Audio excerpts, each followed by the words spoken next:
Friends, তোমাদের জন্য নিয়ে চলে এসেছি নতুন ভিডিও।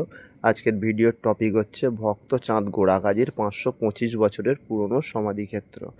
তোমরা যারা মহাপ্রভু চৈতন্যদেবের কথা শুনেছো তারা অবশ্যই জানবে যে মহাপ্রভুর কথা উঠলে একজন চাঁদ কাজীর কথা উঠে আসে বারবার। তো এই কাজী থেকে তিনি কিভাবে ভক্ত চাঁদ গোড়াকাজী হয়ে উঠলেন সেটা জানতে হলে এই ভিডিওটা তোমাদেরকে পুরো দেখতে হবে। তো চলো সামনে থাকা এক বাবাজির মুখ থেকে জেনে নেই এই কাজী কিভাবে ভক্ত চাঁদ গোড়াকাজী হয়ে উঠল। তো এই ভিডিওটা তোমরা পুরো দেখতে থাকো এবং সেই কাজীর জীবনী সম্পর্কে তোমরা শোনো, বুঝতে পারবে তাহলে সব কিছু। মেরে ফেলার চক্রান্ত করেছিল, যেটা টিভি পর্দায় আমরা দেখে থাকি। কিন্তু ভগবানের ক্ষতি করা মানুষের অসাধ্য ব্যাপার, তাই কংস মহারাজ কৃষ্ণ ভগবানের কোনো ক্ষতি করতে পারেনি। তখন কৃষ্ণ ভগবান কংস মহারাজকে বলেছিলেন, সম্পর্কে তুমি তো আমার মামা হও, তথাপিও চিনতে না পেরে মেরে ফেলার চক্রান্ত করলে। কি করে মামা হলো? জৈবকীর দাদা হলেন কংস, আর জৈবকীর মনস্কামনা পূর্ণ করার জন্য স্বয়ং কৃষ্ণ ভগবান কংসেরই কারাগারে দৈবকীর পুত্ররূপে আবির্ভূত হয়েছিলেন। যে দিনটা আমরা জন্মাষ্টমীর ব্রত উপলক্ষে পালন করি, তাহলে সম্পর্কে মামা ভাগ্নে হলো।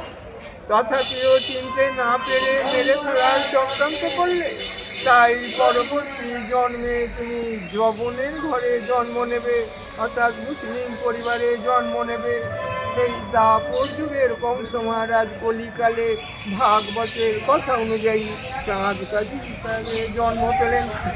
তো কংস মহারাজ যখন বুঝতে পারলেন আমি অভিশপ্ত হলাম, তাহলে উদ্ধার পাবো কি করে বলে মনে মনে অনুতপ্ত হয়ে ভগবানের শরণাগত হলে, তখন অন্তর্যামী কৃষ্ণ ভগবান কংস মহারাজকে বলেছিলেন, আমি তোমাকে উদ্ধার করব কলিকালে।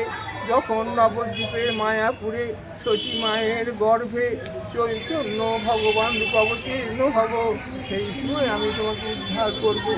সেই চৈতন্য ভগবান চাঁদ কাজীকে হরিনাম মন্ত্র দিয়ে ভক্ত শিষ্য করে উদ্ধার করেছিলেন, আর আশীর্বাদ করে বলেছিলেন, তুমি যবন হয়ে মুসলিম হয়ে আমার ভক্ত এবং শিষ্য হলে, তাই তোমার নাম যাতে জগতে অমর হয়ে থাকে, তার ব্যবস্থা হিসাবে তোমার মৃত্যুর পর আমি নিজে হাতে মাটিতে সমাধি দেব, আর সমাধির উপরে একটা গোলক চাপা গাছ বসিয়ে যাব। যে গাছের ফুল সারা বছর ধরে আমার আশীর্বাদ স্বরূপ তোমার ওই সমাধিতে ঝরে পড়বে। এই সেই গোলক চাপা গাছ, যার বয়স বিগত দোল পূর্ণিমার দিন 525 বছরে পড়েছে। এই হচ্ছে এখানকার সংক্ষিপ্ত কাহিনী। জয় মহাপ্রভু কি জয়, জয় চাঁদ কাজী জয়। হরে কৃষ্ণ। এইসব প্রণাম দিয়ে যাবেন, মোট থেকে আসবে প্রণাম যাবে।